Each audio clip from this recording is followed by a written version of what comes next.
and they have contributed significantly to the society's well-being in significant ways.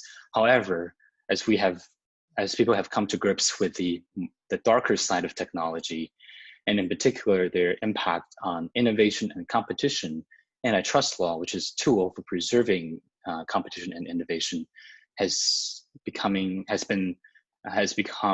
increasingly important in helping us think about how we as a society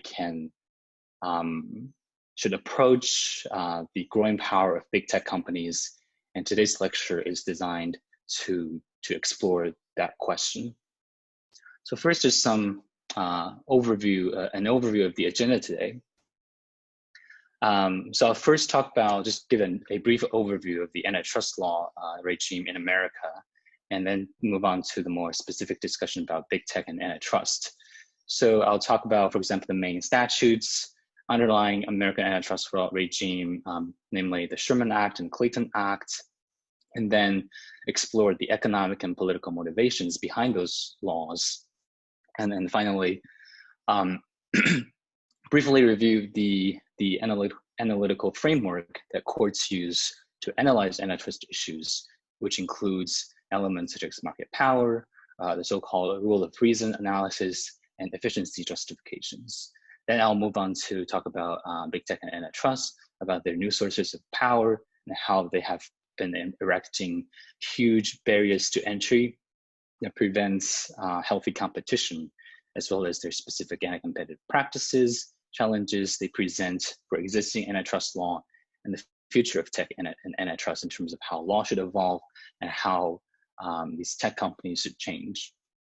So before I start, I just want to get a sense of how many people have taken antitrust law or know something about this. Can you raise your hands using Zoom's raise hand feature if you have taken an antitrust law class before?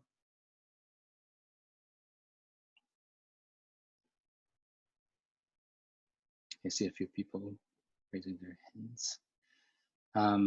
So it seems like a few people have taken antitrust, but the vast majority of people have not. So I'll talk about this framework and spend some time there so that we have a basic understanding of how this law operates before we go into the more specific issues about tech antitrust. So a few words on the name first. Why antitrust law? This body of rules is often called anti-monopoly law in other parts of the country, other parts of the world outside America. In Europe, it's known as anti-monopoly law. In China too, the word 反垄断法 is a literal translation of antitrust law, anti-monopoly law. But in America, it's known as antitrust law because of the peculiar legal history that is in particular about this corporate form known as trust. So basically, in the early history of America, it is very difficult for firms to form corporate entities across state boundaries. You can only be. I think there's something wrong with the screen sharing feature here.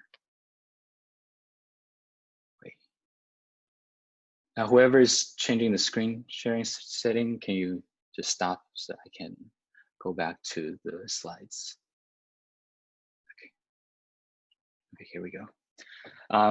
So in the 19th century, for example, most firms can only form the corporate form and become companies within each individual state in America.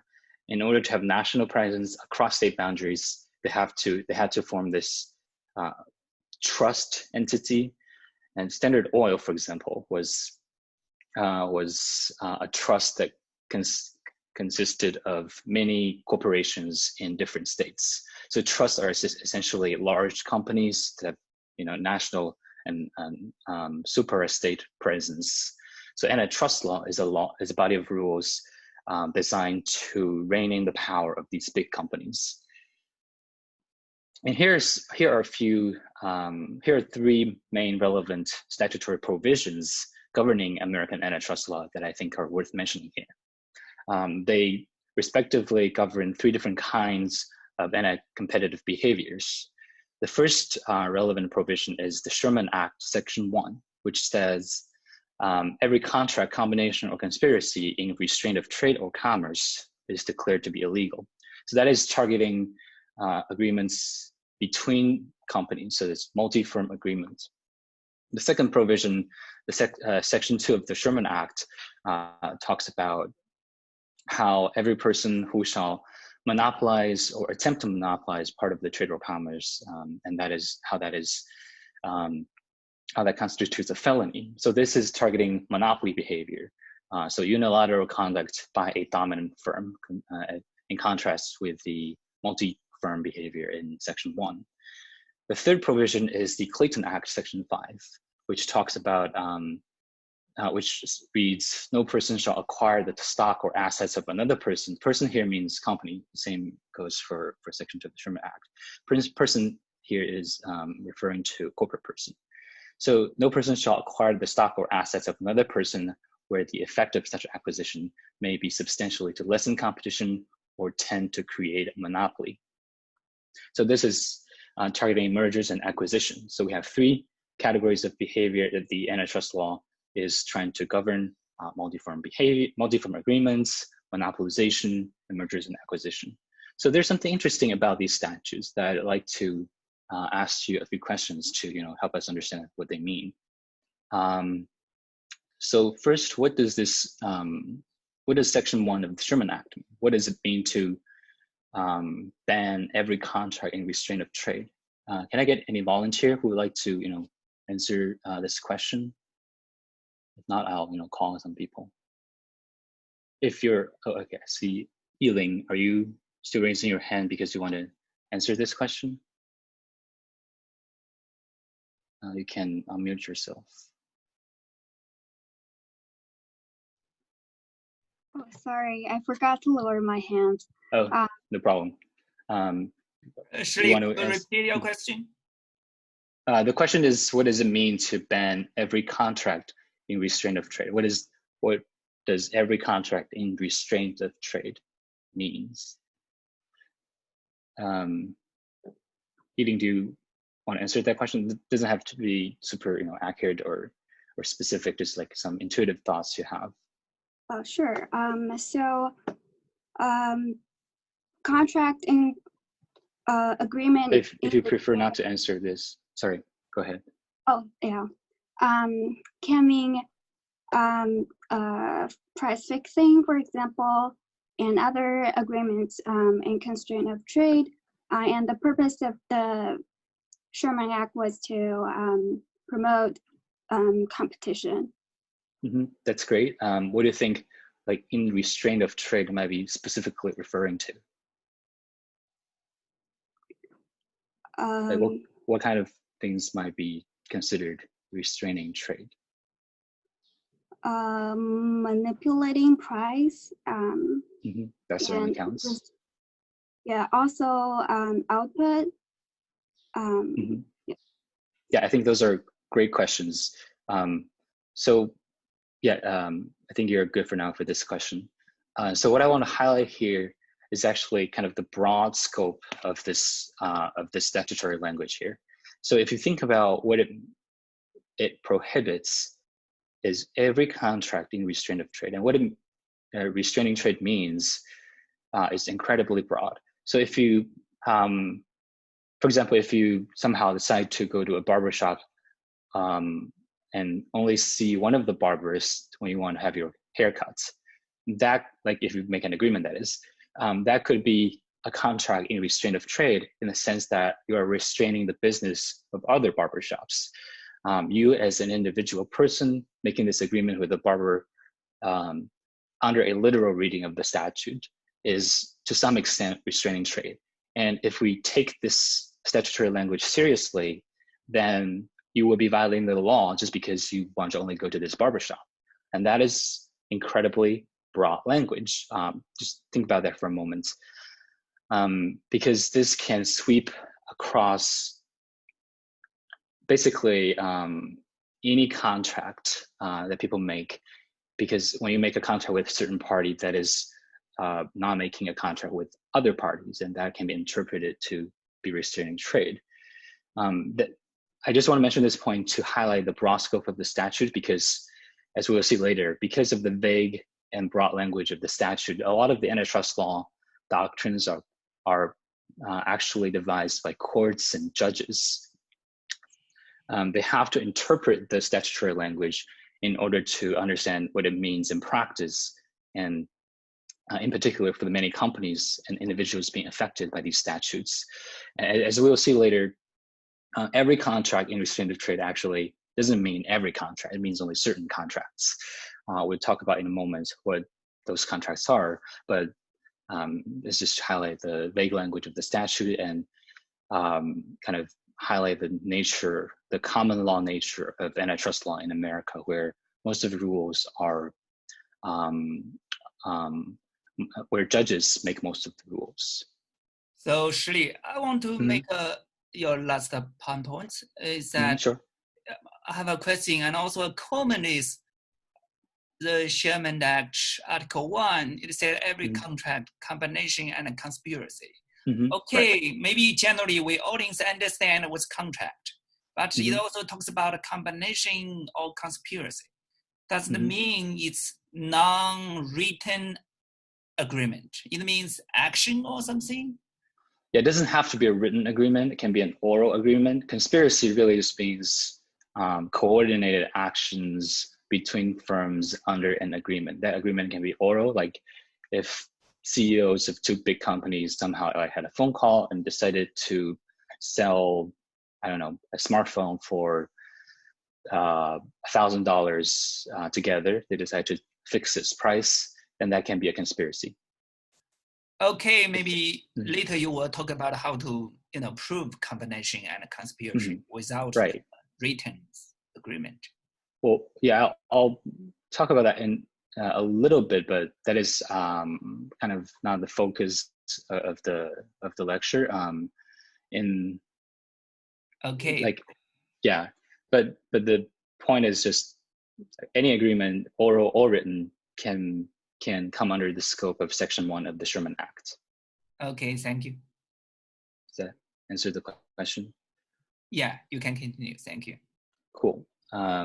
So after reviewing the statutory language, the source of legal authority of American antitrust law, we'll think about why we have antitrust law. This will help us understand both the rationale of antitrust law and guide us in terms of thinking about how antitrust law operates. So the motivations are twofold. The primary motivation behind most countries' antitrust law regimes is economic in nature, because antitrust law, as I said, is a body of law about restraining big companies, dominant companies, and monopolies. So that is important because monopolies tend to reduce competition, because like intuitively, when you think of monopoly, you think about a firm that has so much power over a market that will, for example, raise prices, maximize its own profits, in which case the output will be reduced because people will buy less when the price is higher. Monopolists also have less incentive to improve the products or reduce costs, which will make consumers suffer. As the graphs indicate on the right, that will result in a loss of social welfare as consumers suffer. Because of these effects of a monopoly on the market, the U.S. Supreme Court has said that the Sherman Act is indeed the Magna Carta of free enterprise, because in many ways, the Sherman Act and other antitrust statutes are really designed to preserve the free market system of countries like America. It weeds out anti-competitive behaviors conducted by monopolies and thus kind of preserves the competitive order of the market system. So that is the economic motivation behind antitrust law. And there's also political reasons for the existence of antitrust law. The birth of the Sherman Act around 1890s was associated with the bankruptcy of many small businesses at the time. Because of the rise of big companies such as Standard Oil and big railway companies, many small companies have gone gone out of business under the significant competitive pressure of these big companies. And they came to Congress asking to change the law so they can get protected. So there was some like lobbying going on, but the kind of the general rationale behind this move was that people think with greater wealth by these companies and the people behind them, they would wield greater political influence, either through controlling the media or having more money to invest in lobbying the government and change laws in their favor.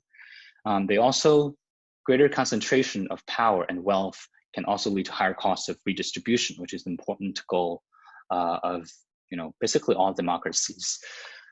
When you want to equalize, you have equal society, you have to have redistribution through, for example, the tax system.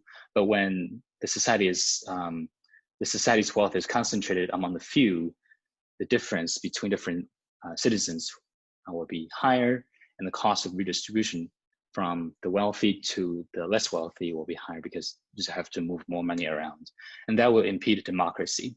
So in that sense, antitrust law is also deeply democratic. It tries to ensure both economic equality between companies and the individuals behind them, and also in doing so, try to preserve some political equality. So antitrust law, in that sense, reflects the American ideal of both free enterprise and political equality and democracy.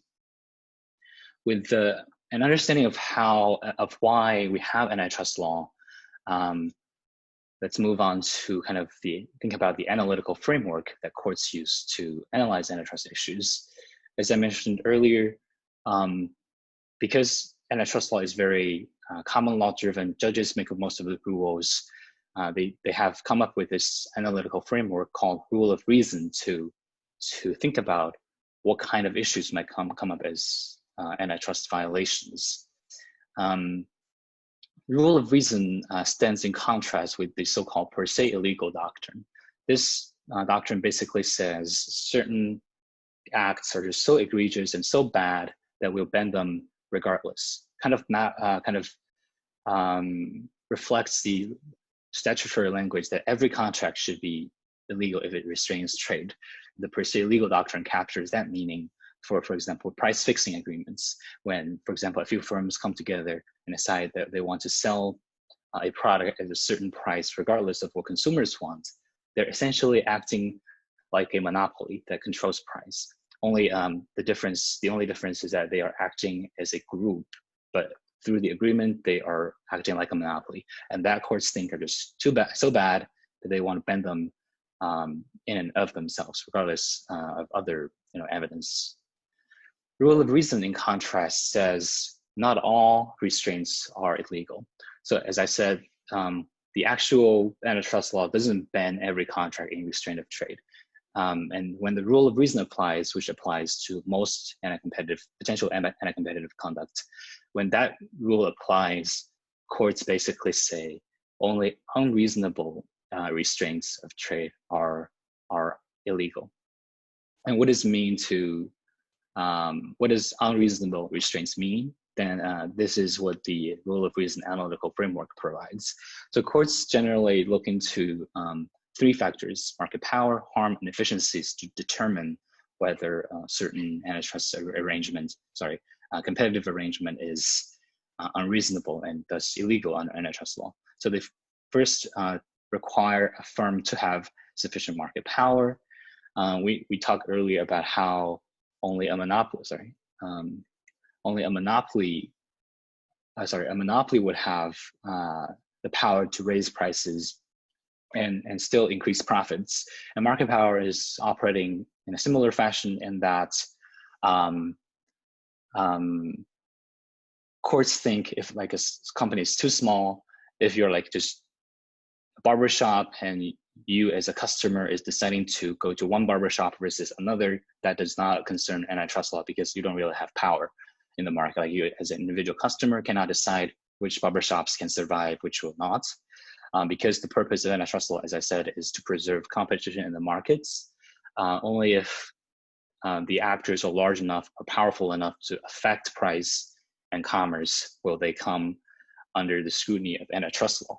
So that puts a significant restraint around the statutory language we saw earlier about how every contract is a violation. Under this framework, not every contract in restraint of trade will be illegal.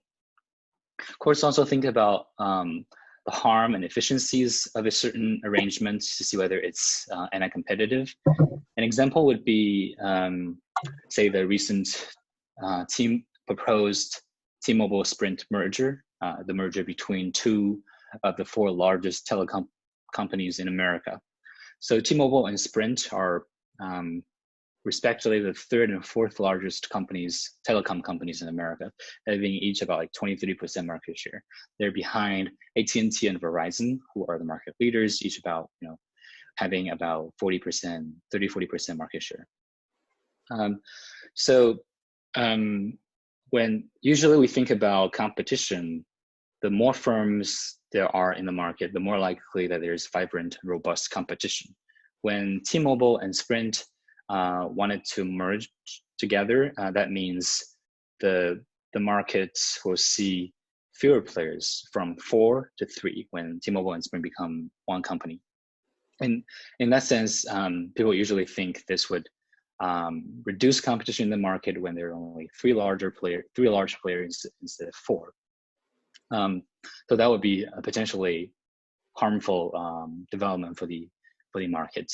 But T-Mobile and Sprint also argue there's some efficiencies for consumers, benefits for consumers that might come out from the merger. They argue, for example, by combining as one firm, these two companies will have more money to invest in 5G technologies. They'll be better able to build cell towers and set up, 5G technologies that will benefit consumers in the form of faster speeds, greater capacity, etc. And they argue as individual firms, they don't really have enough money and resources to compete with the larger players, but together they will. So this is kind of the efficiency justifications companies often have when they're trying to argue that they're not doing, anti-competitive stuff. And judges often kind of balance these two factors. They balance the harm to competition and the benefits to consumers to see whether harm outweighs the benefits. If it does, then it's antitrust violation. If not, then it will be legal. So let me just, there's some knocking on the door. Let me just try to. Okay, Shirley, can I interrupt? Yeah.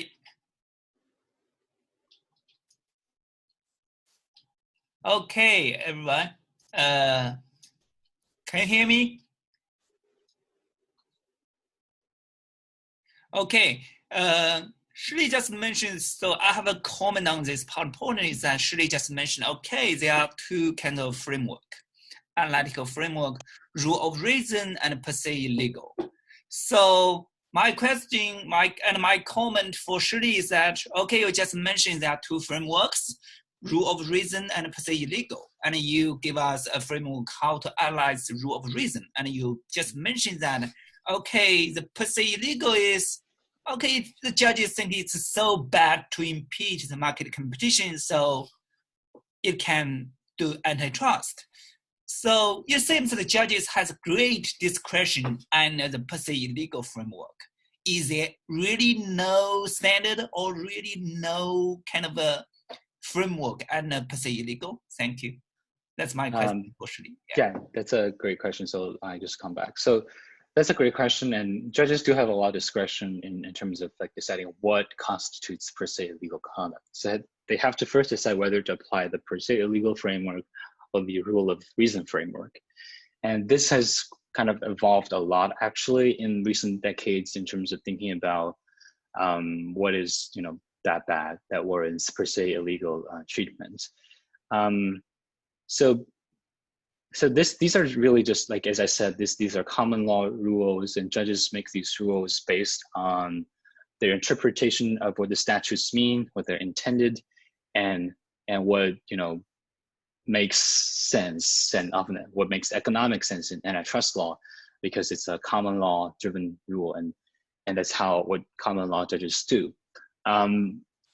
So these are like, the frameworks are really kind of rules of thumb that judges have developed over the time based on economic evidence, because they think certain conducts, certain practices are are just economically super harmful, they would say these could be per se illegal. But that is subject to the economic evidence, and judges have changed their rules in terms of thinking about what constitutes per se illegal conduct and what is not over the years after more economic evidence has come out, contradicting the earlier observations. For example, many vertical arrangements, for example, resale price maintenance, like when a retailer, let's say Hermes, some like luxury brand, distributes products through some retailers like shops that you go to, they can, they sometimes would say you can only sell my products at this particular price. This kind of resale price maintenance arrangement used to be per se illegal, but as more economic evidence comes out that they're actually sometimes good for the economy, for example, because the luxury brands are able to preserve their brand image through this high price points that they are enforcing. This could be good for consumers, and that consumers enjoy the benefit of knowing that they're buying a premium product. So as more economic evidence comes out, judges could be open to new ideas and change their rules. Okay, my following up question is about and the rule of reason framework. You talk about harm and efficiencies, and that is a framework maybe developed several decades ago. At that time, there are no multinational no, that's not right. There are very few multinational corporations who try to compete in the global market. So will the judges maybe tend to prefer efficiency or market to give the power to the big competitions to compete in the global market, not only in the United States? That's my question. That's an interesting question. So the American antitrust law focuses mostly on economic effects in America. That is, the effect of firms' conduct on American consumers. That's just because the jurisdiction of antitrust law is limited to America, and which means the law is designed to help and protect American consumers. But global competition can certainly inform American antitrust enforcement. For example, there are often companies that have anti-competitive arrangements across nation boundaries. One example that comes to mind is, I don't remember the specific name of the firm, but there was a big car company in Japan that kind of had this price fixing agreement with other car companies in America and Europe, and enforcement agencies across the world kind of worked together to go after the arrangement, and they eventually won the case, and the price fixing agreement was found illegal. So global considerations can certainly come into play in this analytical framework. Yeah, okay, thanks. Okay, sure. Great. I think in the interest of saving time, I'll move on to I hope the more interesting parts of today's seminar about big tech and antitrust. So this is interesting because, first of all, there's growing antitrust scrutiny from government agencies and society at large about how big tech companies are threatening competition and innovation. For example, the Justice Department, one of the two federal enforcement agencies of antitrust law in America, has opened broad investigations into big tech companies such as Facebook, Google, Amazon, and Apple. The House Sub-Antitrust Committee, which is in charge of enacting new antitrust laws, has also opened investigation into these firms. Same goes for the Federal Trade Commission, the other federal antitrust enforcement agency of antitrust law in America, and many states' attorneys general. So people have come to kind of appreciate the potential harm these tech companies might do in today's economy as they become critical gateways to the digital economy these days. And And here's a few stats showing the scale and importance of tech companies these days. So the 5 tech companies, Google, Apple, Facebook, and Microsoft and Amazon, together count 7 billion users among themselves, which is about the world's population. Obviously, there's some overlap between their user bases. People who use iPhone, for example, may also use Facebook and Microsoft Office software suite, for example. But even accounting for these overlaps, it is likely that these 5 big tech companies hold a healthy majority of the world's population. And that is pretty scary to think about when half of the world's population is controlled by just 5 companies. At least like a big part of their digital life and increasingly physical life as well. It's controlled by these companies. Economically, these companies are very valuable and comprise significant parts of the world's economy. They are worth $5 trillion total, and that is 20% of S&P 500's value, or S&P 500's America's stock index that comprises, that consists of 500 of America's largest companies. So 5 companies represent 20% of the value of 500 companies' value. And $5 trillion also represents a quarter of the US GDP. And that is also the same as the GDP of 5 major economic centers of the world combined, including New York, London, Tokyo, Beijing, and Shanghai. Together, these 5 big tech companies account for almost 100% of American consumers' personal computing time. Obviously, people use smartphone, and these days, basically either Android or iOS, like Google and Apple. And the computers people use are basically either Windows or Mac, so Apple or Microsoft. People also use social and entertainment services offered by these tech companies, such as YouTube and Facebook, and they go shopping on Amazon and search on Google.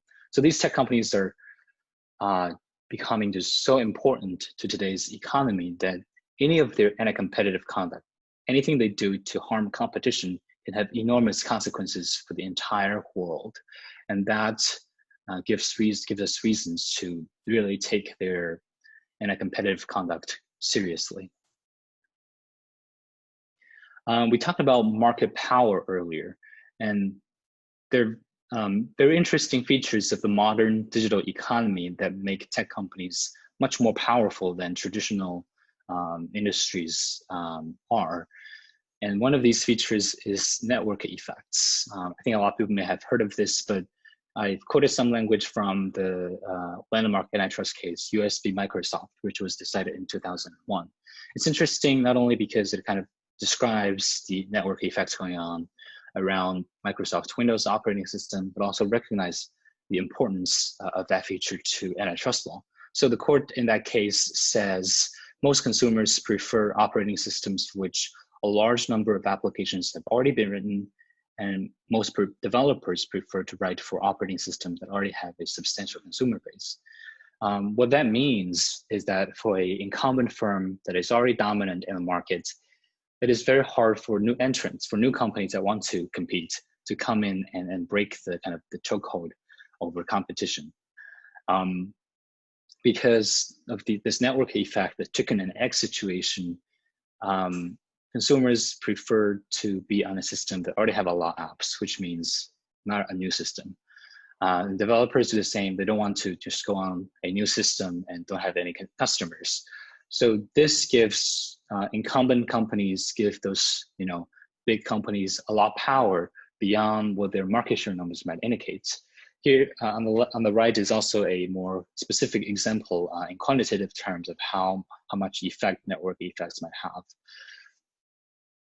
So economists have found through an empirical study that each extra app, iOS app, is associated with 300 to 400 additional users, and each 1,000 additional users are associated with 2 to 4 additional apps.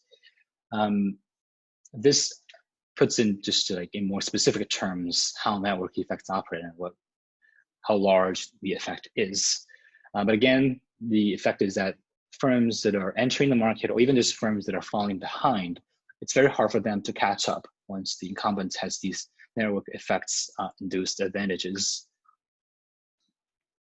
The second feature of the consumer of the tech markets is what I call ecosystem lock-ins. So these are features that tech companies have employed to build broad ecosystem so that consumers will use multiple parts of a company's offerings and which lock them further into the ecosystem. Take Apple as an example. The average Apple user in America spends around $800 a year on Apple products and services, including iPhone, iPad, Mac, Apple Music, and other services. And that is equivalent to the annualized cost of owning 2 to 3 iPhones. So customers spend about the money of owning 2 to 3 iPhones on Apple services. They have a lot stake in the Apple ecosystem, which make it very hard for them to leave. So I've put some numbers here to kind of give a specific sense again of how much the switching costs, how significant that is. So economists have found switching costs so the cost of switching from one smartphone ecosystem, for example, iOS, to another, let's say Android, is at least the cost each average consumer at least $250. And just to put that in some perspective, an average user in America spends $100 on apps, like kind of the paid apps that people use, which means a 5% price increase over that $100 spending would be $5. Because switching cost is $250, that is 50 times the size of a 5% app price increase. What that means is that even if there's a significant increase in the price of iOS apps, for example, users won't easily switch to alternative platforms because the cost of switching is much higher. It's $250 compared to like $5 price increase. Even if competitors' apps are cheaper, $5 cheaper, or even $10 cheaper, consumers won't easily switch. And that is significant to antitrust law because, as we talked about earlier, monopoly has the power to raise prices profitably and harm consumers. What Apple and other similar companies are able to do because of the ecosystem lock-ins is to raise prices without penalty. They can raise price and still not lose customers. And we have some more stats on that to show why that is the case. For example, the iOS consumers in America show a retention rate of 90%, which means 9 out of 10 iOS users do not switch to alternative platforms. So they indeed do not generally switch. Apple has also been able to raise iPhone prices by 33% without losing sales volume. So the price has been much higher, but users haven't been able to switch to alternative platforms because of the lock-in features of the ecosystem. Other tech companies have similar features, like Amazon has these hardware devices as well as services that they offer. And these ecosystem lock-in features give tech companies a lot of power, even beyond what their market share numbers might indicate. Apple may have like 60, 70% of the mobile spending in America, but its power, because of the lock-in features, make it essentially like a monopoly over the market where it can raise prices without penalty. The third feature of the tech markets is its fluidity and dynamism. And I think the Facebook example here is very illustrative. So Facebook bought Instagram and WhatsApp about a decade ago when they had no ad revenue. At that time, Instagram was the fast-growing upstart that many said would be the next great social media. So Facebook decided to acquire the company as well as WhatsApp, and antitrust authorities in both America and Europe opened investigations into the deal. But they eventually concluded that it was not an antitrust violation. Part of that is that they bought Facebook's argument that these are very different services. Facebook said that Instagram is about photos and WhatsApp about direct messages, whereas Facebook is about social media posts that consist mostly of texts and sometimes images, but not always. So they say these companies are really in different markets and don't compete directly with each other. And now, with the benefit of hindsight, we can see how devious of an argument that was, because what users ultimately care is not really about the specific format of the information they can post, but kind of the experience they have. Ultimately, both Facebook and Instagram, and to some extent WhatsApp, are about social media. They're about interacting with other friends, with people, and socialize.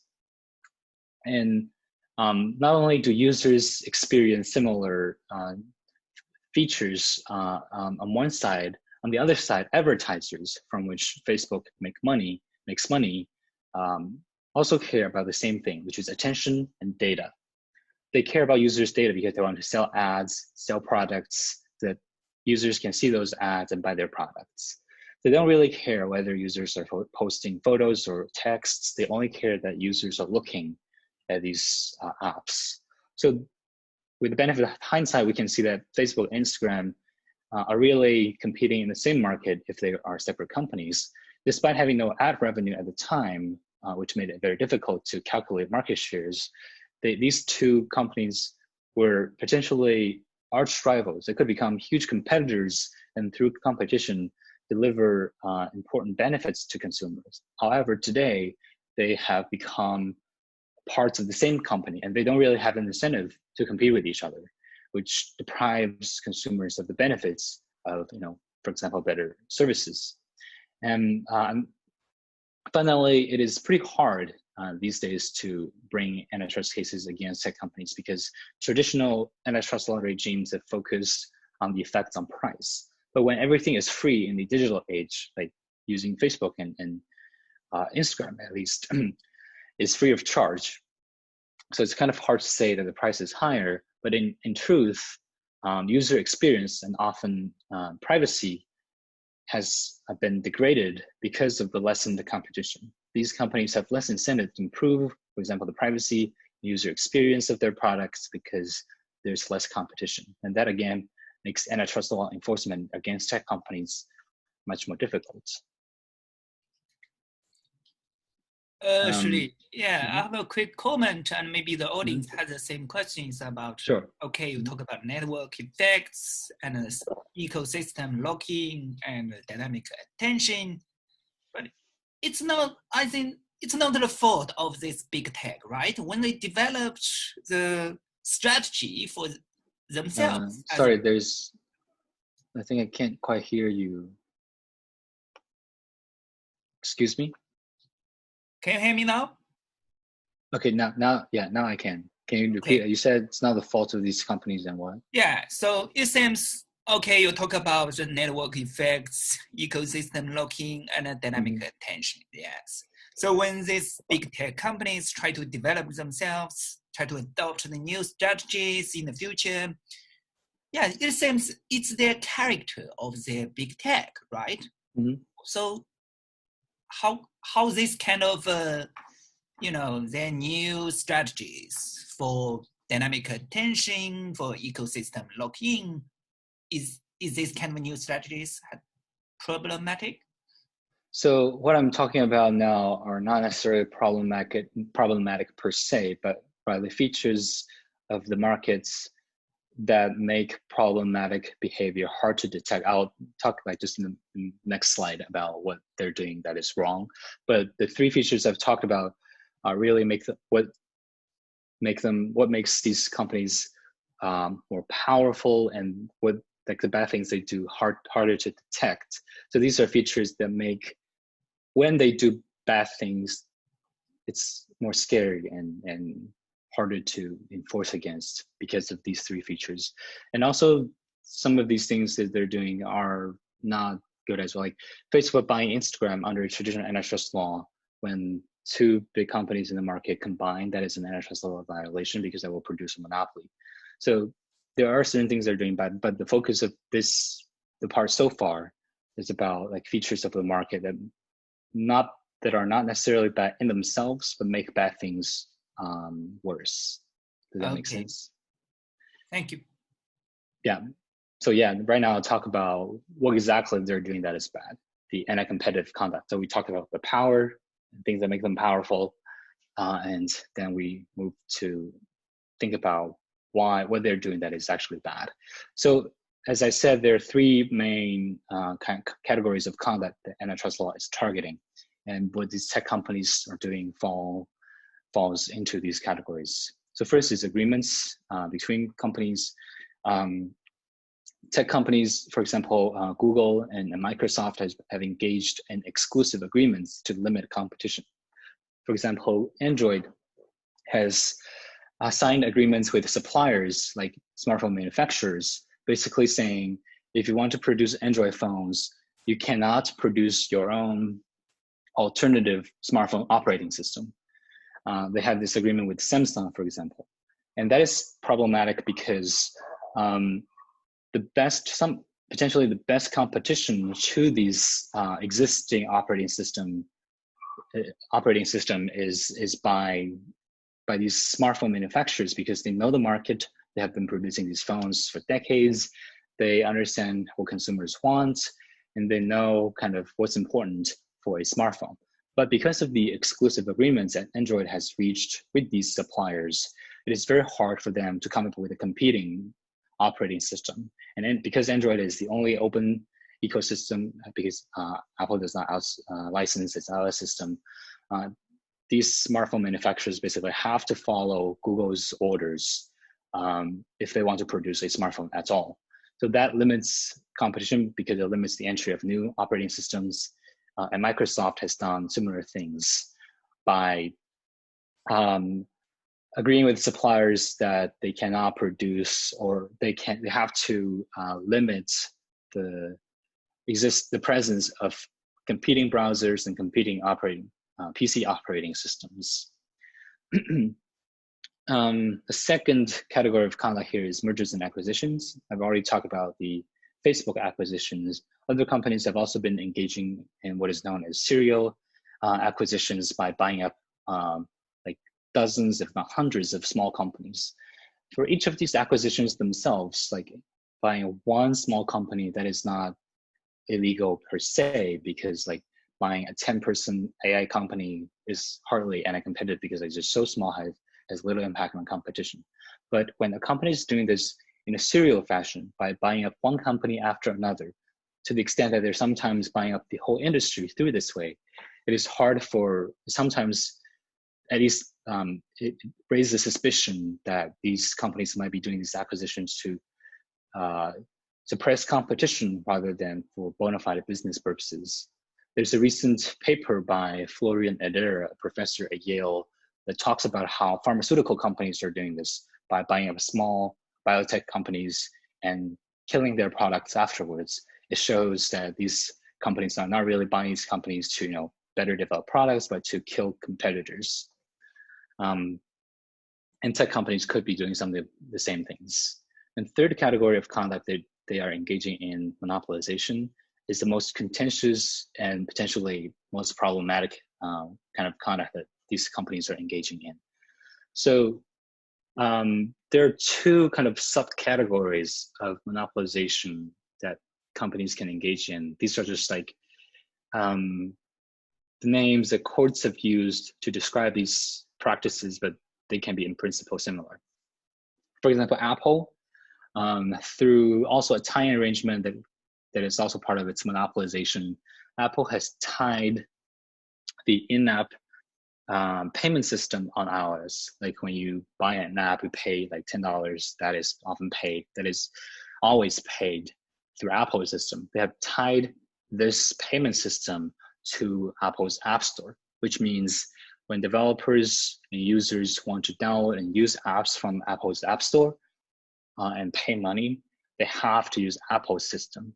And in addition to that, Apple has imposed a 30% tax on all transactions done through that system. So for example, when you pay $10 to say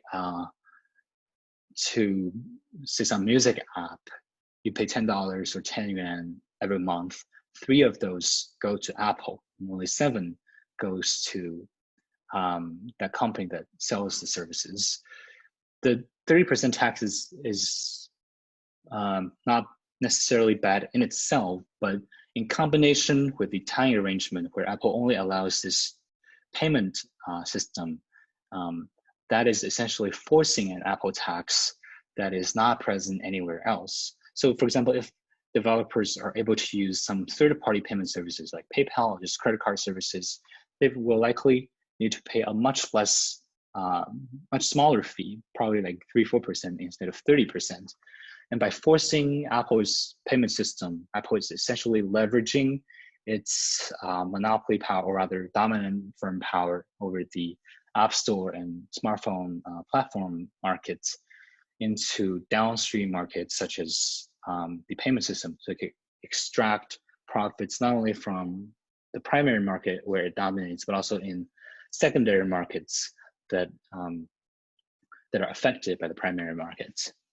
Apple has also been using its control of the App Store to limit rivals. For example, Spotify, which competes with Apple Music, has seen its promotions limited by Apple because Apple wants to promote Apple Music. And that is, again, leveraging Apple's power in the app market into music markets. Refusal to deal is different in name, but similar in reality. Like Apple refusing to offer proper services to Spotify and other competitors can be thought of as refusal to deal. And there's this doctrine called essential facilities in antitrust law that used to have a significant role. Doctrine basically says if a company controls an essential facility, be a bridge or some railway that is the only gateway from one place to another, then oftentimes it has to provide that service, that facility to competitors or customers on a reasonable basis. Tech companies are in many ways like that because they control the critical gateways to the digital technology. Apple, for example, controls the App Store, and for developers in America, if they want to reach about 70% of the money spent on smartphones, they have to go to that essential App Store infrastructure. So under the essential facilities doctrine, Apple's conduct could be an antitrust violation and harm competition because it holds this key part of the digital economy, but is using it in ways that disadvantages competitors just because it wants to make more money. There are certainly arguments about how kind of some of the practices by these tech companies could be actually beneficial to consumers. People have said, for example, that Apple charging the 30% tax can be just a way for it to generate revenue that helps it provide services to maintain the App Store ecosystem. But if you look more carefully at what they're doing, the justification kind of rings hollow because first of all, it's pretextual. For example, many of the important apps on iOS have decided to not pay the 30% tax at all and not do business on iOS in the sense that they are not selling any subscriptions. For example, Netflix has decided that it does not want to sell subscriptions on iOS. Users have to go to its website directly to pay. If Apple is indeed concerned with raising more revenue from the 30% tax and by imposing its payment system, it will actually benefit more by charging a lower percentage to Netflix and other big apps, because charging like 15% of the hundreds of millions of revenue that these big apps would generate, it's much better than getting 30% of nothing. For Apple not to pursue that revenue and instead to forego the potential revenue, it shows that Apple is eyeing some even bigger prize. It shows that Apple's management is concerned with getting more profits by restraining apps such as Netflix and Spotify, because these services might compete with Apple's own product offerings, such as Apple Music and Apple TV+. And Apple also charges just like $99 developer fee already to maintain App Store services. So the argument that the 30% tax is necessary to the maintenance of the ecosystem is rather hollow. So there are other similar arguments with the other tech companies, but in the interest of time, I'll just talk about Apple's briefly. So given what these companies are doing, we want to think about whether antitrust enforcement can, protect consumers from many of the practices engaged, many of the practices by these tech companies. Again, antitrust law is very much driven by common law and rules that judges have made. And when judges make these rules, they are often basing their decisions on past precedents and kind of just rules of thumb that they've developed from judging decades of cases. However, those rules of thumb are often based on a more traditional economic dynamic that does not necessarily fit today's digital economy. And many of the judicial assumptions that have been developed this way thus kind of lag behind the demands of the time. And I'll go just briefly through some of the important judicial assumptions that are kind of outdated and might impede enforcement against big tech companies and competitive behavior. So the first thing is the kind of market power threshold that courts require. The rule of reason framework, as I said earlier, requires the consideration of market power, which requires market definition, because you have to define the market, you have to have a market first before you can talk about power in that market.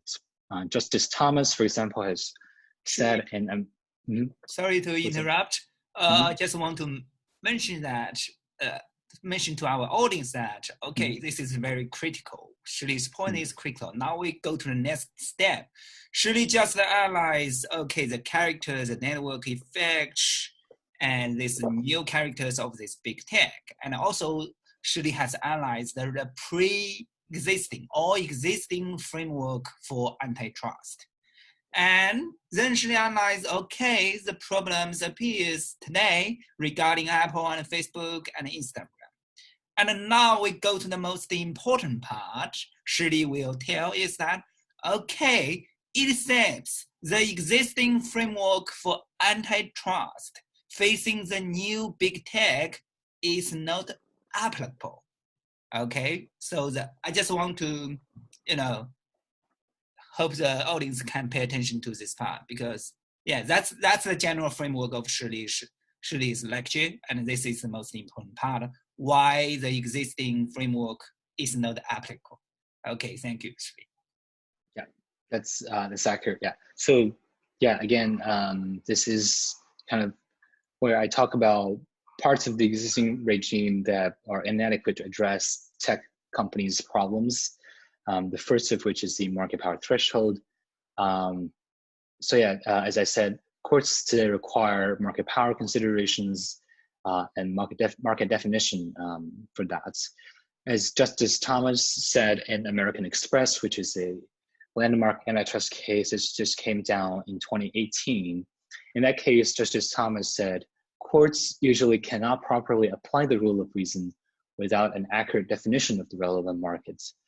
Without a definition of the market, there's no way to measure the defendant or the dominant firm's ability to lessen or destroy competition. So that is kind of a summary of the existing rules in terms of courts' consideration. Justice Thomas was writing for the majority in the MX case. Justice Bryan, however, dissented from the bench and kind of disagreed with Justice Thomas. It was a dissenting opinion that he drafted, so it's not necessarily the rule right now, but I think it is powerful in that it kind of highlights the issue with existing law, may point to the direction in which future laws might evolve. So Justice Breyer says, proof of actual detrimental. So he basically characterizes market power requirement first as a surrogate for detrimental effect, a surrogate for the actual competitive harm that companies might have. It's a screening out device essentially that filters out behaviors that might not have harm, so that makes judges' job easier. However, he says, because it's a screening device, it's only to indicate the likelihood of harm. When you already have evidence of actual harm, such as a reduction in output, then you don't need to think about market. You don't need to inquire about whether a firm has market power when it already does what only a firm with market power can do. So that I think is logically and rhetorically powerful and points to the issue in existing law, because the big problem this represents for tech companies is that because their power is newfound and originates from many of the new features of tech markets that might not be recognized by courts from past precedents based on traditional industries. This market power inquiry could, when a big tech company is sued for antitrust violations, for example, actually impeded the enforcement, because existing law may not say these companies have sufficient power in the traditional antitrust sense when they actually have economic power in reality. So the law in that sense could be lagging behind reality, and because of this market power threshold, that the gap in current law can prevent effective law enforcement. Okay, actually, yeah, I just want to make a quick comment. Sure. If the audience remember very clearly, Shirley just mentioned the example of Facebook and Instagram. And that kind of merger and acquisitions is, I think the judge's reasoning can be simple as follows, is that these two companies, Instagram and Facebook, are in different market. So they don't exist for kind of antitrust effects. So they are just be allowed to merger and acquisitions. So surely market power threshold just says that, okay, if we have to define relevant market first, then it seems just very absurd. How to absurd for the example of the Facebook and Instagram. I just gave the audience the example you just mentioned. Thank you. I think that adds greatly to the discussion, and the Facebook case, if decided today, might have this very same issue. All right, the next point about the challenges current law presents arises from the presumptions that judges have these days that in many ways favor monopolies. So again, there are judicial rules developed and kind of presumptions that they use in one way or another to help to make it easier for them to decide cases. These presumptions are again based on past cases they have decided from traditional industries that kind of essentially determine when these things happen, these results usually happen. But again, because these are based on sometimes outdated economics and sometimes outdated market dynamics, they might not be accurate. They might not be accurate today. In Trinco, which is another landmark antitrust case, Justice Scalia, for example, wrote this famous opinion that kind of shows a watershed moment for today's antitrust law doctrine that really is in favor of monopolies rather than against it, as antitrust law really should be. Scalia, for example, said that the opportunity to charge monopoly prices, at least for a short period, is what attracts business acumen in the first place. It induces risk-taking that produces innovation and economic growth. Think about that. A judge that is supposed to constrain the harm of monopoly is singing praises for monopolies. It is saying monopolies are what induces innovation. Of course, this might not be wrong in and of itself, but the context is key. And further, the statement itself is not often accurate either, because current empirical evidence by economists shows that monopoly often induces excessive and wasteful investments. With patents, for example, which are essentially state-granted monopolies, economists have argued that the length is too long and the monopoly too strong, that rewards too much, gives too much reward for not a sufficient risk-taking. And because monopoly harms competition, as we talked about in the very beginning of this seminar, by allowing too much monopoly, competition is harmed without sufficient incentives for innovation that this is supposed to give. winner take all markets that are prevalent in tech markets also kind of display these features where the company that wins the market, so to speak, the company that is able to dominate after all the competition tends to reap all the benefits, all the profits. Think about like the bike sharing market in China, for example. Like Ofo and Mobike invested all the money into making mountains of bikes, but many of them just ended in waste dumps. And the wasteful investments these companies have made essentially kind of defeats the kind of shows why monopoly can induce excessive investment, and that is why it is important to limit monopoly. Another judicial presumption Scalia shows in Trinco is this denial of anti-competitive refusal to deal. So in Trinco, Scalia talks about this right of companies to freely deal with whoever they want to deal with. This is, again, in principle, not necessarily wrong, but in practice, what judges do is essentially deny the very existence of any potentially anti-competitive refusal to deal. So in words, they say, well, there's a general right to deal freely, but we recognize potential anti-competitive refusal to deal, but in reality, they don't do the latter. So as we said earlier, like refusal to deal by Apple and other tech companies could indeed harm competition, but because of the judicial presumption, they're not recognizing this harm and the potential violations of antitrust law that might result. And essential facilities, again, as talked about earlier, could be a key part of the case, of the antitrust case against big tech companies. But Scalia kind of said in 2004 that the Supreme Court has never recognized nor repudiated the doctrine, even though they have really done it in practice in past cases, just without mentioning the name.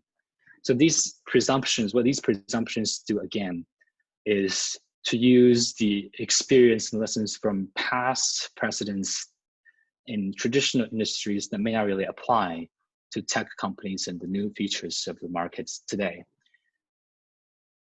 In the interest of time, just briefly mention the other two challenges that current law presents. First is its focus on price effects makes it very difficult to enforce against the non-price effects tech companies' harmful conduct might have. For example, Facebook, again, may have its dominance may have resulted in quality degradation, the degradation of user experience that is not reflected in price because Facebook is free. But traditional law, antitrust law, is singularly focused on price and output that kind of ignores this harm. Political impact is also an important component of the antitrust discussion today, but it is kind of ignored by antitrust law because influenced by what is known as the Chicago School, the current antitrust law focuses mostly on economic and consumer welfare to the exclusion of any political considerations. Whereas these days, companies like Facebook can have significant impact on political speech, expression, as its impact on potential election results in 2016 and maybe 2020 shows. Big tech companies also have more money to invest in lobbying and changing laws in their favors. So this political impact resulting from their size and dominance can be an important consideration for antitrust law as well, but is ignored by current law. Given these problems with the existing legal antitrust regime, what might be some of the solutions to address those problems? Before the solution, I just want to supplement your last point is that, okay, if the audience remember, okay, Shirley just tell, I think in the first several slides, the purpose of the antitrust before it has a dimension of democracy. And here with the big tech, it clearly has the concentration of political power and it impedes the democracy. That's the political impact. and for the non-price effects, is that the framework and the framework for the existing antitrust analysis is that, okay, you define the relevant market, and then you analyze whether the price is above the normal price, whether it has anti-competitive effects.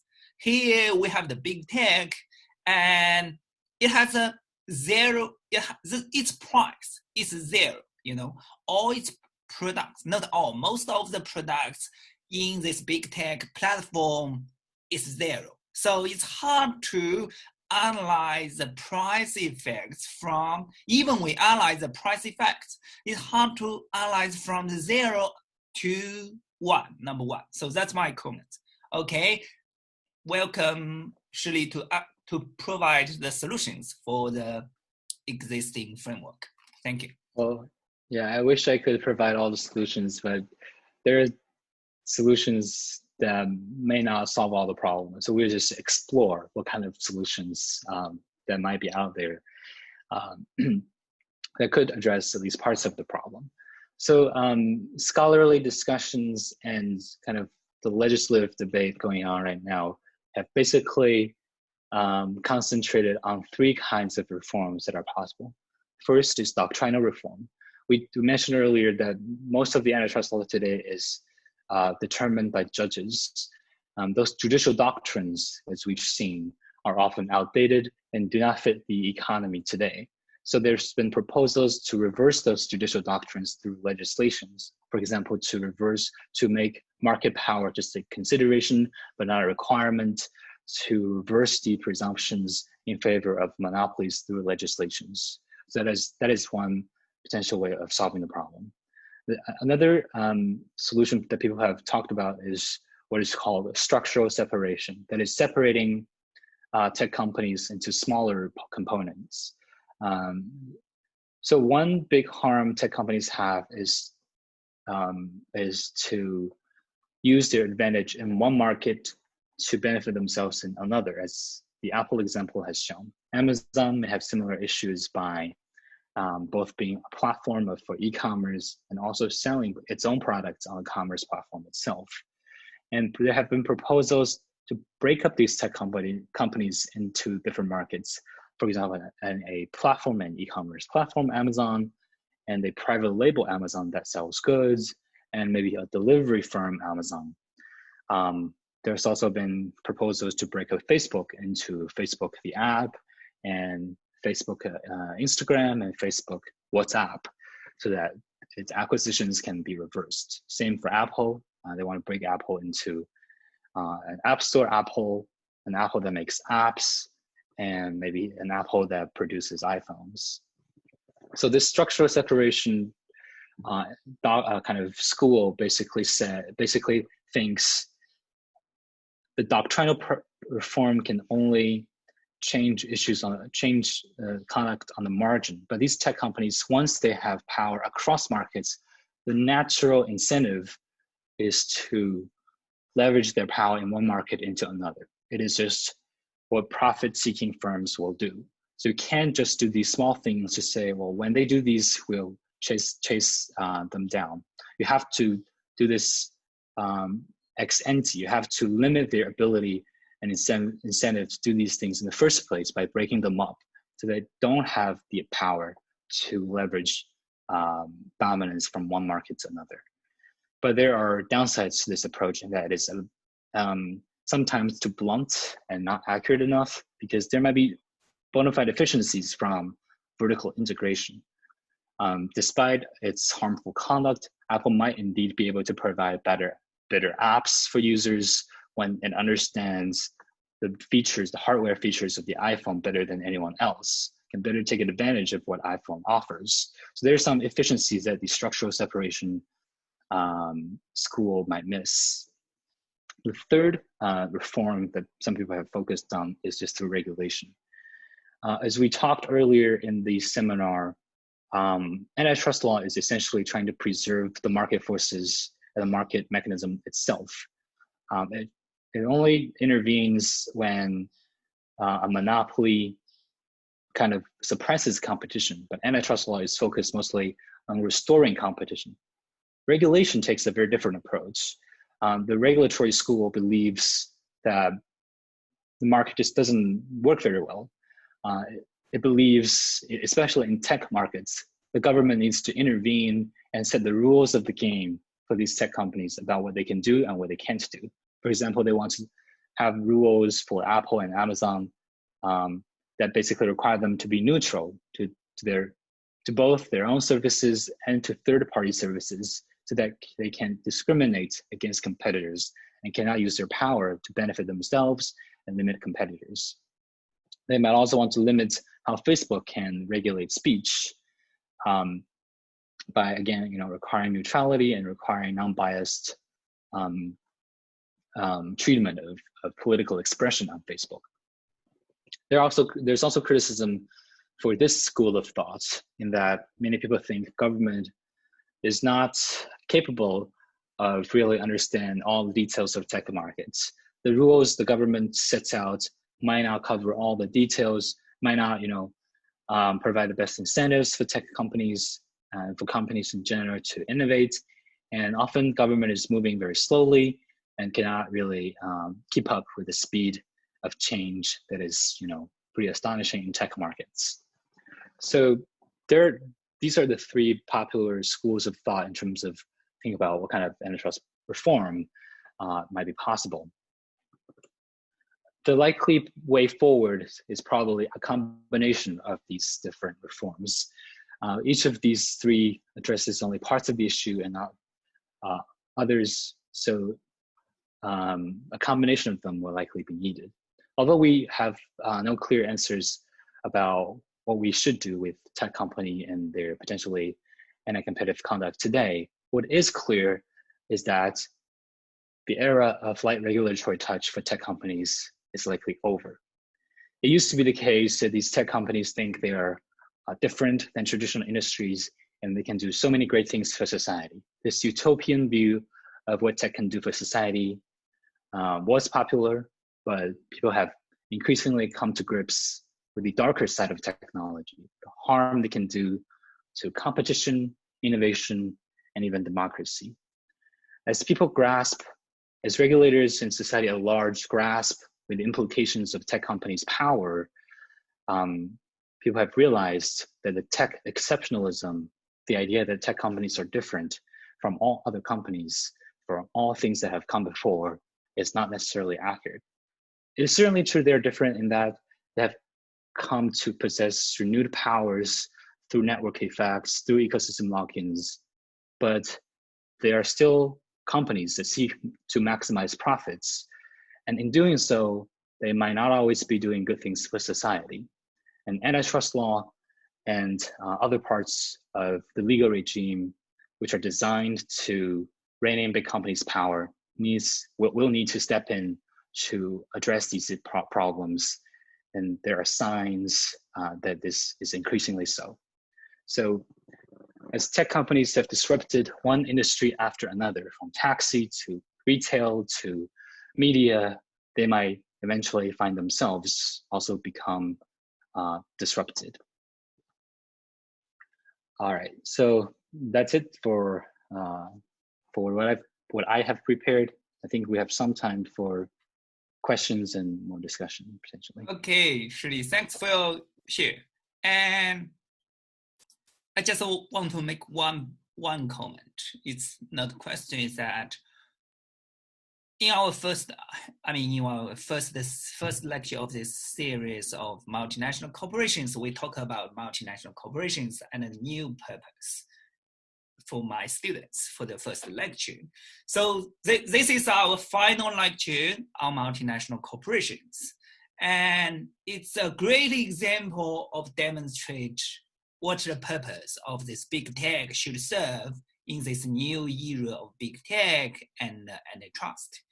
And also, it is a great example is that I want to show to my students and also the audience is that, okay, with the development of a big tech, it seems from Shirley's lecture, it seems every old about the antitrust, every old laws, the traditional laws and regulations on antitrust is not applicable. So maybe we should provide a new framework and new regulations or legislations. And for that's my simple comment. And if the audience have some questions, I think that some audience are very active in our chat room, and maybe they have questions. And also maybe my students in my seminar have some questions. Okay, I will first ask whether my students have some questions from my students. Okay, I think, okay, Jinju, do you have any questions? Professor,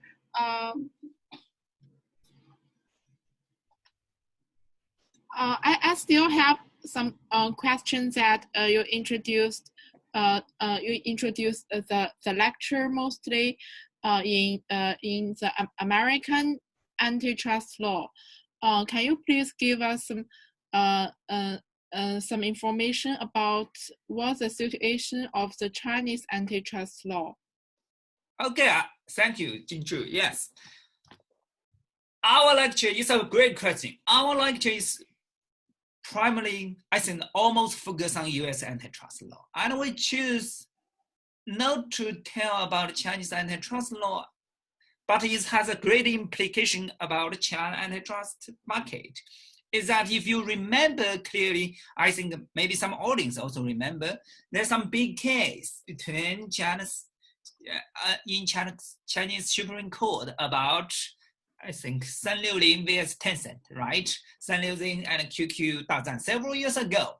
And if you read their opinions, their analytical framework on why the Tencent has the market power, why the Tencent has the anti-competitive effect is still from the traditional framework Shili has just proposed.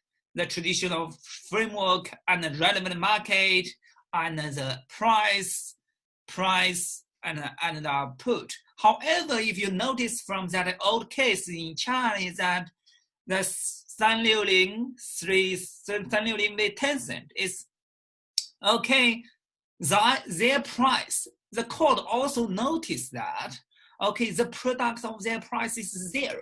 The product is zero. So how can you analyze the price effect from 0 to 0.1? It's very hard to analyze. But the court, the Supreme Court, the People's Supreme Court in China adopted the traditional framework, and it caused a great criticism for China market, for China antitrust scholars. That's the first point. And the second point is that Shirley mentioned all the examples from the United States: Facebook, Google, Apple, and Amazon, Instagram.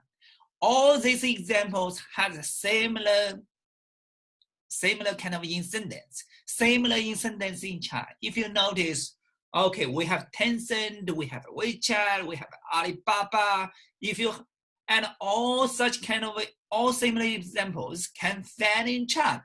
But we are not talking about China law, but it has great implications for the reform of the antitrust framework in China. So that's my answer for Jinju. Okay. Shirley, do you have any supplement?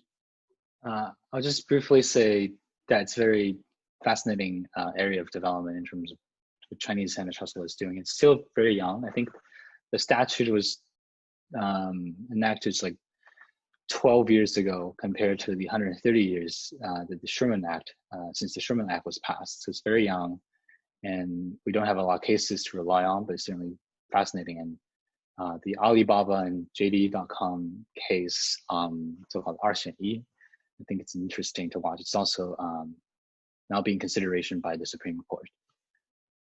Okay, and it's also interesting is that it's a note is that, okay, our kind of antitrust law is borrowed from the United States and Sherman Act and antitrust framework. Now the US is in a period of transition or in a period of reform of their own antitrust law because of this new phenomenon of big tech. So what should be our orientation in China for our framework on antitrust? That's a question also. That's a question for you guys to think. Okay, my another student, Ya Chen, do you have any question? Hi, can you hear me? Yes, we can hear you. I have two questions, and the first one is, can we understand the principle of illegal per se is not so absolute, but to view it as just a tool to such as like shift the burden of proof from the initial stage? Okay, great question. And I will provide a comment too, but not the answer to your question. And Shirley will answer your question. Is that, okay, Shirley, it's just, it seems to me, okay, you propose several solutions and you say that, okay, all the existing framework seems problematic. And we have several solutions. And these several solutions maybe should based on the per se illegal kind of framework, right? Because until now, facing this big tech, we have no clear framework, right? So we should adopt a per se illegal framework because you give us all such great examples of this kind of monopoly or anti-competitive. Okay, Shirley, you can answer her question. Yeah, I'll answer the Yachin question first. So it is true that per se legal is not absolutist. It is but a analytical device, kind of screens out acts is just so bad that judges think we don't need too much proof. But this has, as I mentioned earlier, been changing somewhat. The tying arrangement I mentioned briefly, like about what Apple does with the App Store and the payment system. Tying arrangement used to be per se illegal. Used to be the case when you tie those two products together, would just be illegal. But the doctrine has gone through significant shifts in that tying arrangement is now can be either per se illegal or rule of reason, depends on whether the company in question has market power. So previously with per se legal arrangement, you don't need a market power analysis. But for this tying arrangement, the so-called per se legal rule that judges use for tying arrangement specifically, but not for other per se legal cases, is kind of closer to rule of reason than the real per se legal. So judges' determination of what and when to apply the per se legal rule is really dependent on what they think of the underlying antitrust conduct. If they think it's very bad, they'll use the per se legal rule. If they think it's bad but not bad enough, they might use rule of reason. If they think it's somewhere in between, they might use a combination of the two. So yeah, these are like just analytical devices that they call in different names. Underlying the devices might be similar logic, and it's really about the burden of proof. Okay, thank you. You said, okay, your second question, Yatsen. And the second question is that can we view the need to define the market in a percentage of market power is somewhat like a legacy of the Harvard School theory of the FCP theory, because I thought the percentage of market power is somewhat like the structure, the basic structure of the market in the first place. In the first one? So yeah. So Yatsen, could you repeat your question? The last sentence, I think I didn't quite hear that. So I think the percentage of market power is somewhat like the structure of the market in the first place. Mm-hmm. Yes. Yeah, I think. Can we? Yeah.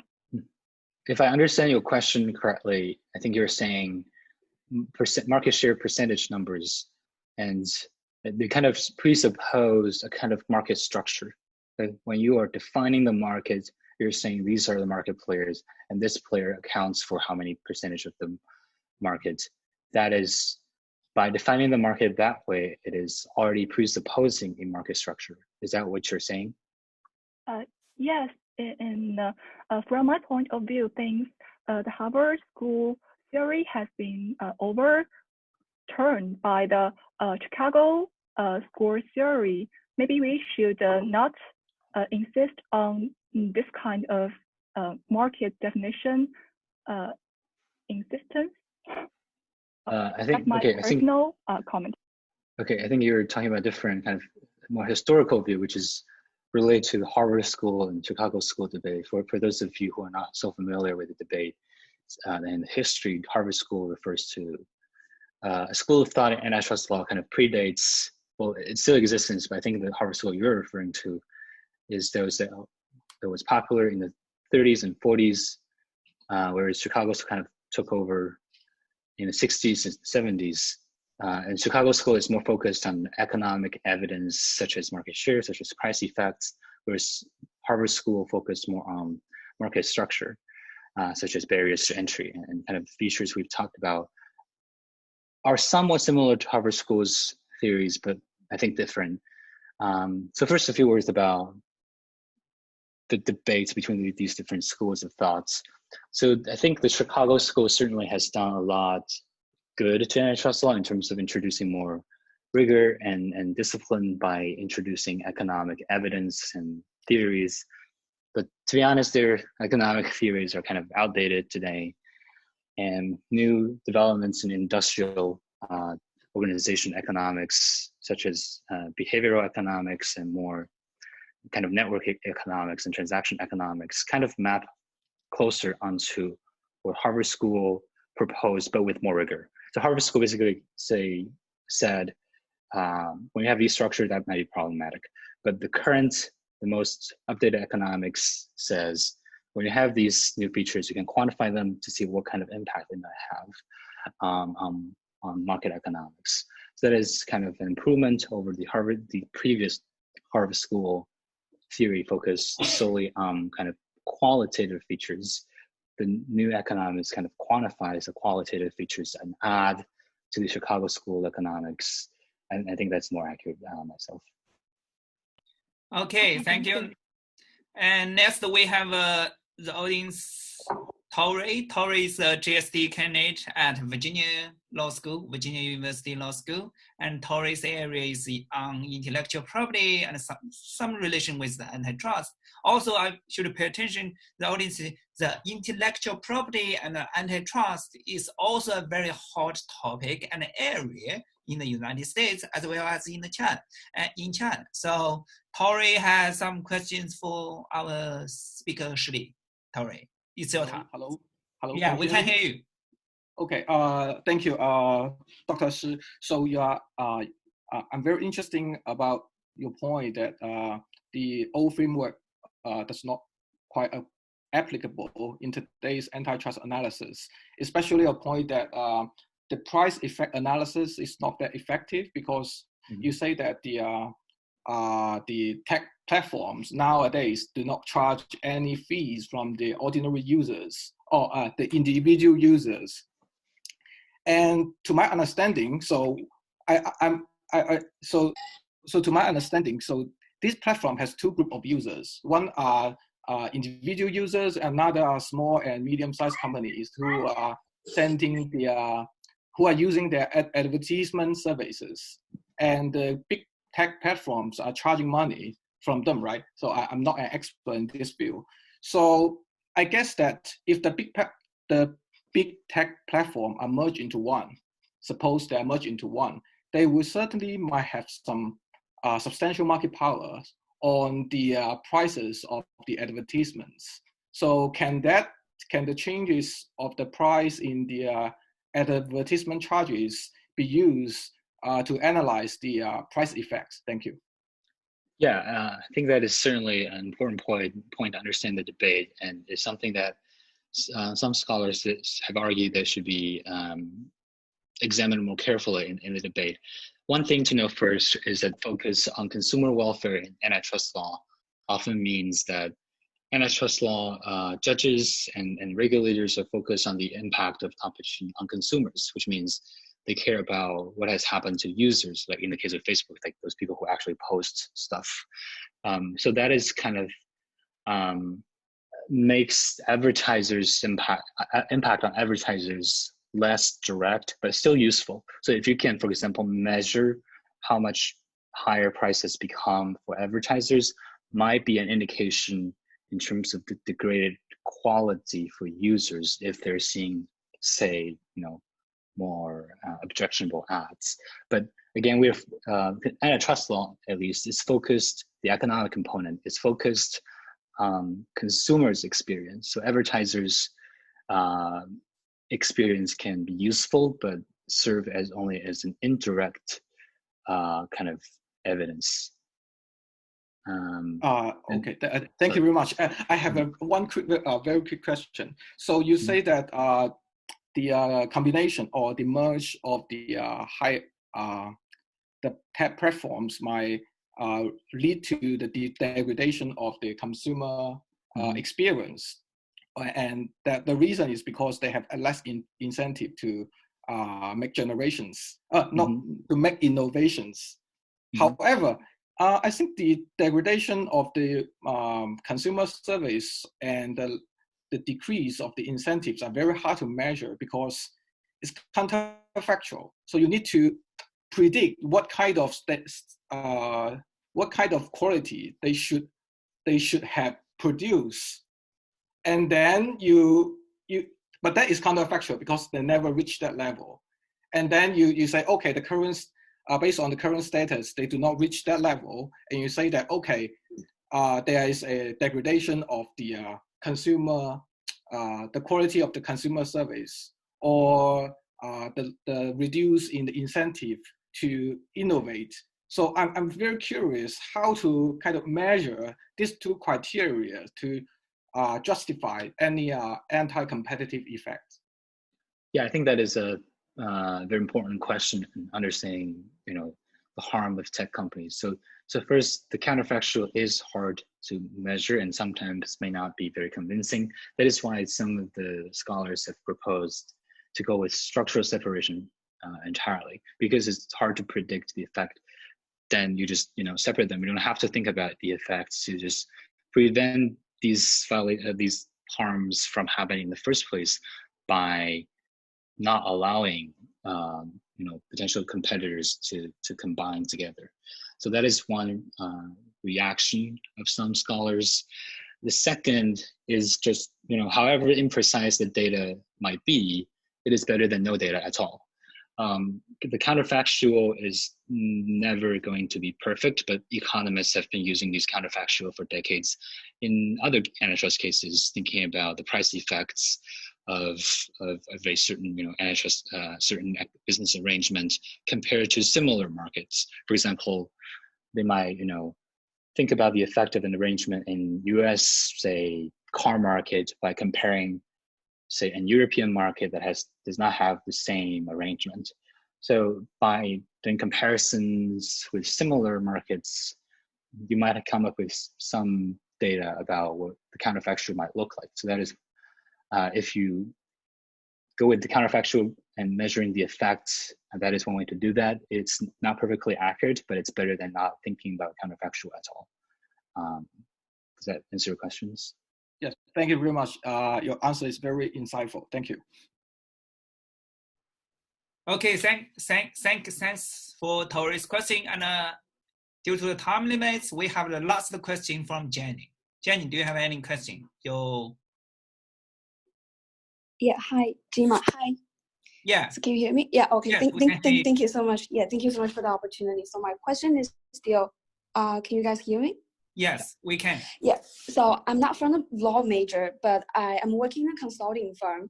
And from my observation, I've seen that, in some areas, there should be competition. But in some areas, for me, it seems like the less competition, the better.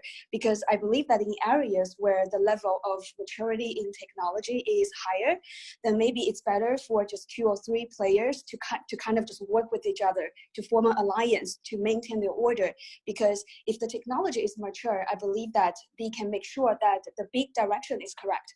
However, in new areas where the technology is not mature. For instance, like artificial intelligence, we have here in China like 4 or 5 companies competing against each other, which I believe is a good sign. So I'm wondering, is there a distinction that we kind of deliberately make to kind of just apply the antitrust laws in different sectors? Okay, it's a great question. It's also related to my comment before, is that, okay, especially where we consider, because we are talking multinational big tech company, where we consider, the global competition, because if you have big players in your domestic country, then you can compete in the global market, right? Such as, Google is very big, so it can occupy the global market. But if it is, it's not such big, then it will maybe beat by Chinese counterpart, right? So that's also related to Jenny's question.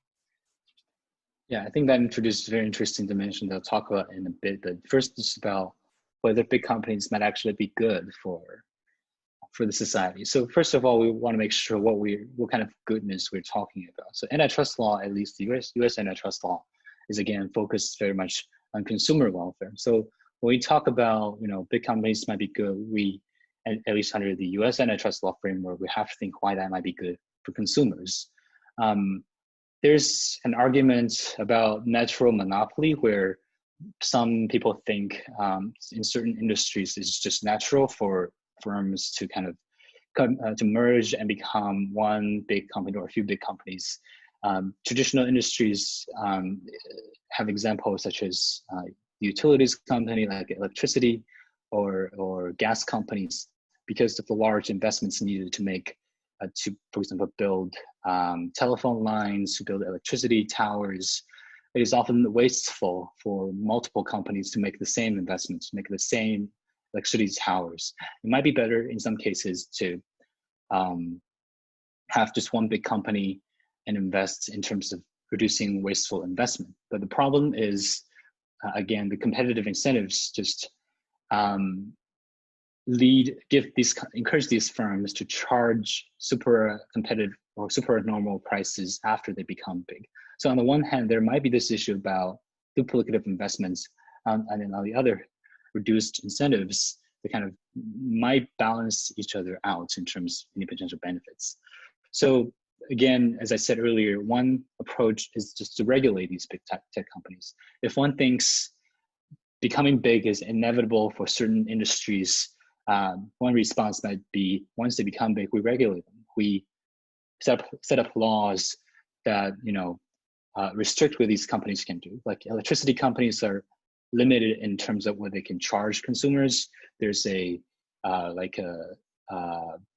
fee, like a percentage of profit that governments says you can make, and it's basically cost plus.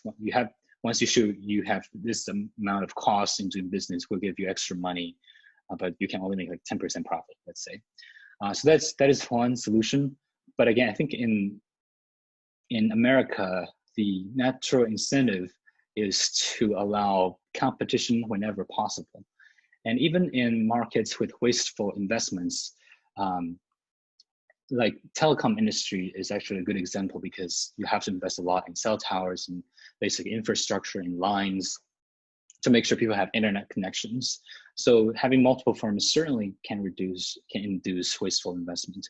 But to balance that is the competitive incentive to continually improve the technologies, like for 5G technologies. People think, at least some think, the incentive to develop new technologies is more important than any potential wasteful investment.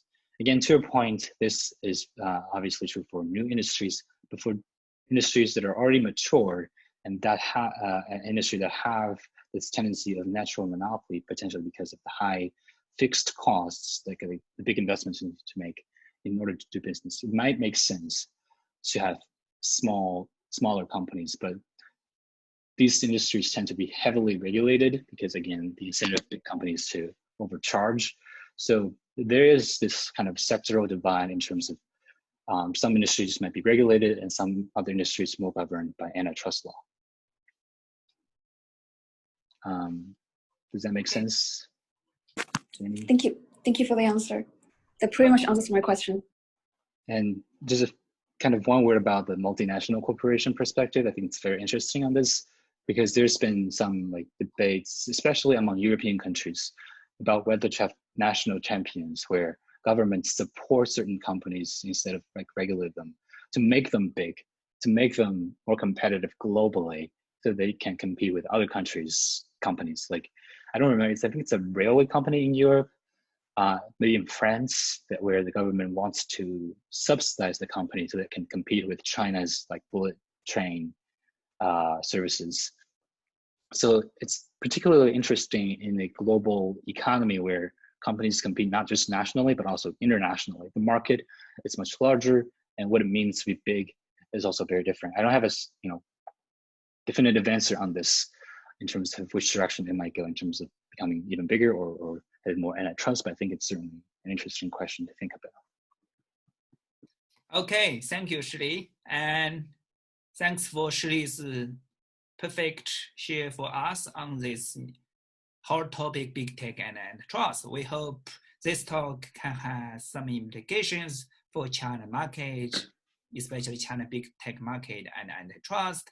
And thanks for our audience from across the global states, no matter it's your time in the morning or it's your time in the evening, okay? Thanks for your, Shirley, thanks for your share. And our dear audience, thanks for your participation. And it's the end of today's lecture. Okay, thank you guys. Thanks for having me and thank everyone for coming. Yeah, thanks for everyone. If everyone wants, Shirley has a public WeChat account. If you want to, have more information, about the reading materials or some background information, you can search his public account. So what's your public account, Shirley? I'll just type it here. Okay. So that everyone can see. I don't know if I can type, okay. That is the name, just search that. I didn't mean to advertise myself, but if people are interested. Okay, thanks for your audience. Thank you. Thanks for joining us, and thanks for Shirley. See you. Yeah, see you guys. Stop.